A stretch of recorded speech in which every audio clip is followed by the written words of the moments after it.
तो यार इस किताब के बारे में तो तुम्हें बहुत अच्छे से पता होगा, और तुम्हें एक बात और बता दूं कि इसी किताब से तुम्हारे 80% सवाल आने वाले हैं। और 80% सवाल करने के लिए क्या तुम्हारे पास पूरा सवाल लगाने के लिए टाइम है? इस पूरी बुक को लगाने के लिए टाइम है? नहीं होगा। बट अगर मैं जो इंपॉर्टेंट क्वेश्चन बता रहा हूँ ना, अगर तुम उतना भी लगा गए तो तुम मान के चलो कि 80% में से 75% सवाल लगा कर आओगे। जैसे स्कूल के एग्जाम से पहले टीचर्स टिक लगवाते हैं ना, तो वैसे ही मैं आपको टिक लगवाने जा रहा हूँ इस किताब से जितने भी इंपॉर्टेंट क्वेश्चन हैं सारे। तो चलिए फटाफट से आप भी अपनी बुक खोल लीजिए, जैसे जैसे मैं कह रहा हूँ वैसे वैसे टिक लगाते चलिएगा। पहला चैप्टर एक्सरसाइज 1.1 पेज नंबर 5 का क्वेश्चन नंबर 5, 6 और 7 टिक लगाइए भाई। आगे बढ़िए, एक्सरसाइज 1.2 पर चलिएगा, क्वेश्चन नंबर 1 और तीसरे का सेकंड वाला, और ये वाला एग्जाम्पल जरूर लगा लीजिएगा, पेज नंबर 8 पर है। ठीक है, आगे बढ़िए, चैप्टर नंबर 2 पॉलिनोमियल।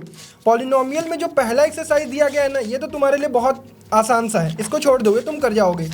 आगे मैं चलता हूं तुम्हें लेकर एक्सरसाइज 2.2 पर। दोनों सवालों में से दो दो सवाल लगाना है, एक सेकंड वाला, पहले का सेकंड और 6th, और दूसरे में 3rd और 5th। ठीक है, चलो चैप्टर नंबर 3 पर चलते हैं। चैप्टर नंबर 3 में जो एक्सरसाइज 3.1 है, इसका तुम्हें क्वेश्चन नंबर 5 और क्वेश्चन नंबर 7 जरूर अटेम्प्ट करना है, क्योंकि ये ग्राफिकल वाला सवाल है। चलिए आगे बढ़ते हैं एक्सरसाइज 3.2 पे। तो पहले सवाल का यानी सब्स्टिट्यूशन का एक सवाल लगा लेना, 6th वाला, और उसके बाद क्वेश्चन नंबर 2 और तीसरे क्वेश्चन में से वर्ड प्रॉब्लम में से चौथा और पांचवा लगाना। ठीक है, चलो एलिमिनेशन मेथड जब शुरू होगा तो एक्सरसाइज 3.3 का पहले क्वेश्चन में से 3rd वाला क्वेश्चन लगा लेना, और उसके बाद सेकंड का सेकंड वाला क्वेश्चन, 3rd वाला क्वेश्चन और 5th वाला क्वेश्चन लगा लेना। ठीक है, चलो चैप्टर नंबर 4 में चलते हैं, क्वाड्रेटिक इक्वेशन में। पेज नंबर 41 एक्सरसाइज 4.1 पहले क्वेश्चन का 3rd और 6th लगा लेना, और क्वेश्चन नंबर 2 का जो तुम्हें लगाना है वो लगाना है 3rd और 4th लगाना है। ठीक है, उसके बाद पेज नंबर 43 पर एक एग्जाम्पल दिया गया, एग्जाम्पल नंबर 5, ये जरूर लगाना है, ध्यान रखना। इसके बाद एक्सरसाइज 4.2 का पहले क्वेश्चन का 4th वाला और 5th वाला, और 5th क्वेश्चन और 6th क्वेश्चन अटेम्प्ट करना है, ये ध्यान रखिएगा। सफलता बैच देखते रहो, उसकी वीडियोज के बाद इन क्वेश्चन को जरूर अटेम्प्ट कर लेना। एक्सरसाइज 4.3 का पहले क्वेश्चन का सेकंड वाला और दूसरे क्वेश्चन का सेकंड वाला, यानी एक एक यहाँ से अटेम्प्ट कर लेना, और तीसरा क्वेश्चन और पांचवा क्वेश्चन अटेम्प्ट कर लेना। इस तरीके के केस बेस्ड बना देंगे वो तुमसे। आगे चलते हैं अरिथमेटिक प्रोग्रेशन चैप्टर नंबर 5 पर। चैप्टर नंबर 5 में जो है 5.1 का चौथा क्वेश्चन में से 3rd और 6th लगाना है तुम्हें, और उसके बाद एक्सरसाइज नेक्स्ट पर चलना है 5.2 पर। अब 5.2 से पहले ना पेज नंबर 60 पर एक एग्जाम्पल नंबर 9, ये अटेम्प्ट कर लेना भाई। एक्सरसाइज 5.2 का तुम्हें 6th question, 8th question, 11th question, 15th question, 17th question और 19th क्वेश्चन जरूर लगाना है, ध्यान रखना। आगे चलते हैं, और आगे चलने से पहले मैं तुम्हें बता दूं कि 67 नंबर पेज पे एक एग्जाम्पल नंबर 15, क्योंकि इस तरीके के सवाल पूछा जाता है, तो ये जरूर अटेम्प्ट कर लेना। आगे बढ़िए, 5.3 एक्सरसाइज में आइए, question number 6, question number 11, question number 13, question number 17 और क्वेश्चन नंबर 19 अटेम्प्ट करके जाना भाई एग्जाम में। आगे बढ़िए, चैप्टर नंबर 6 पर आइए, ट्रायंगल वाले चैप्टर में। ट्रायंगल वाले चैप्टर में देखिए पहली एक्सरसाइज तो बहुत आसान है, इसको मैं छोड़ दे रहा हूँ। थेल्स थ्योरम का प्रूफ भाई बहुत इंपॉर्टेंट है, याद रखना।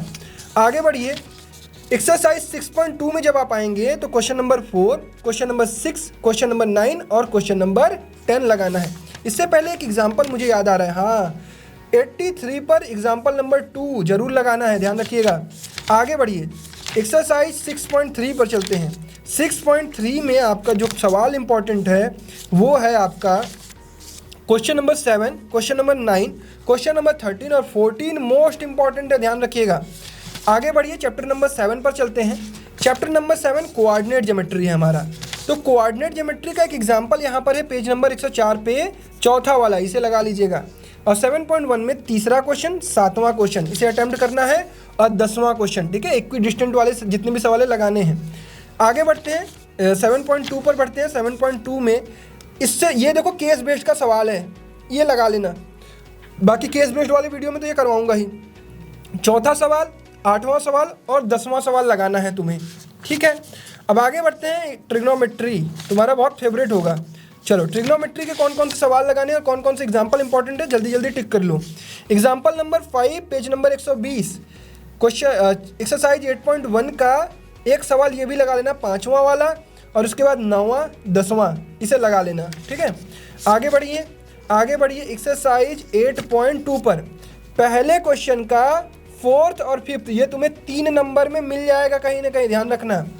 आगे बढ़िए क्वेश्चन नंबर 3 और इसका 126 पे एग्जाम्पल 8, ये या ये कोई एक आएगा, ठीक है। अब आगे बढ़ते हैं एक्सरसाइज 8.3 से पहले ये वाला एग्जाम्पल जहाँ पे या तो sec theta minus ten theta वाला आएगा या फिर आपको वो वाला आएगा कॉसेक वाला। कहाँ गया भाई, ये है कॉसेक ए और कॉट ए वाला।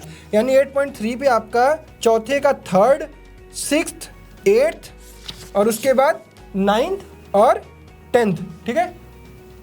उसके बाद एप्लीकेशन ऑफ ट्रिग्नोमेट्री में चलते हैं। इसमें तो भाई देखो कुछ ना कुछ तो सवाल जरूर आएगा और इसी में से आएगा। एग्जाम्पल नंबर 7 अटेम्प्ट कर लेना, ये बहुत फेवरेट सवाल है NCBSC का। फिर एक्सरसाइज 9.1 में तीसरा, छठवां और उसके बाद 8वां, 11वां, 13वां, 15वां मोस्ट इंपॉर्टेंट है, स्पीड पर है सवाल, ठीक है। चलो आगे बढ़ते हैं। चैप्टर नंबर 10 सर्कल पर आ गए हैं हम लोग। चैप्टर नंबर 10 सर्कल पे 10.1 का एक्सरसाइज का तीसरा क्वेश्चन जरूर अटेम्प्ट कर लेना है, MCQ में मिल जाएगा तुम्हें। आगे बढ़िए 10.2 का ये एग्जाम्पल बहुत इंपॉर्टेंट है, पेज नंबर 150 पर देख के जाना, ठीक है। और एग्जाम्पल नंबर 3 भी देख के जाना। आगे अगर मैं बात करूँ 10.2 का, तो question number 8, question number 10, question number 12 और 8 से ही रिलेटेड आपका 11th है, ये भी लग जाएगा। और 13 इंपॉर्टेंट है, ठीक है। 13 इंपॉर्टेंट है, ध्यान रखना। 13, 12, 10, 8 और 11 इससे रिलेटेड है। चलो आगे बढ़ते हैं। Chapter number 11 area related to the circle है भाई। अब देखो ये वाला एग्जांपल लगा लेना, सेगमेंट पर हो सकता है यही वाला सवाल पूछ दे, क्या पता भाई। चलो एक्सरसाइज 11.1 की अगर मैं बात करूँ तो question number 8, question number 9, question number 11, question number 13 बहुत इंपॉर्टेंट है, लगा के जाना। आगे बढ़ो चैप्टर नंबर 12। चैप्टर नंबर 12 में जो इंपॉर्टेंट एग्जाम्पल है वो है तीसरा वाला। इस पर बेस्ड केस बेस्ड बनेगा, पहले ही बता दे रहा हूँ, केस बेस्ड बनेगा। तो एक्सरसाइज से कौन कौन सा भैया, क्वेश्चन नंबर 6, क्वेश्चन नंबर 7 और क्वेश्चन नंबर 9 अटेम्प्ट करके जाना है। चलिए वॉल्यूम वाले कॉम्बिनेशन से जो सवाल आएगा उससे पहले एग्जाम्पल 7 इंपॉर्टेंट है। उसके बाद 12.2 से चौथा सवाल, छठवां सवाल, 8वां सवाल मोस्ट इंपॉर्टेंट है भाई। एक्सरसाइज चैप्टर नंबर 13 स्टैटिस्टिक्स 13.1 अगर मैं मीन की बात करूँ, एग्जाम्पल मत लगाना, कोई दिक्कत नहीं है, लगा लोगे तो भी कोई दिक्कत नहीं है। 5वां सवाल और 6वां सवाल अटेम्प्ट करके जाना है। अब ये देखो वो वाला सवाल है जिसमें तुम्हें इसे कन्वर्ट करना पड़ता है, यानी 15.5 इसे बनाना पड़ेगा और इसे भी 15.5 बनाना पड़ेगा, ठीक है। उसके बाद आगे बढ़ोगे तो मोड आ जाएगा NCERT में, 6वां सवाल अटेम्प्ट करके जाना है। फिर आगे बढ़ोगे मीडियन आ जाएगा, मीडियन के दोनों टाइप के सवाल लगा के जाना। कौन सा आएगा बता दे रहा हूँ अभी, ये वाला जिसमें x और y की वैल्यू पूछी जाएगी, ये सवाल आएगा, ठीक है। दूसरा और चौथा जिसमें तुम्हें मीडियन निकालना है, ये निकाल लोगे, ठीक है। आगे बढ़ते हैं आखिरी चैप्टर प्रोबेबिलिटी में से क्या क्या सवाल आएगा। Example number 7, example number 8 most important है। आगे बढ़िए, आगे आएंगे तो एग्जाम्पल नंबर 13 ये आपके कलर पे बेस्ड होते हैं, ये सवाल पूछे जाते हैं डाइस पे और ये बहुत इंपॉर्टेंट है। एक्सरसाइज 14.1 का question number 8, question number 10, question number 15, question number 17 most important है। और इसके साथ ही साथ 19, 21 और उसके बाद 25 ये आपको लगा के जाना है। तो देखो पूरा नहीं लगा पाओगे तो कोई बात नहीं, जो आपको मोस्ट इंपॉर्टेंट बताया है इसको लगा के जाना है, ध्यान रखेंगे, ठीक है। और चैनल पर लाइव सेशंस चल रहे हैं, उनको जाकर लाइव सेक्शन में देखो, तुम्हें समझ में आएगा कि कितना बढ़िया कंटेंट तुम्हें कितने कम समय में तैयार करवाया जा रहा है। चलो बेस्ट ऑफ लक, जय हिंद।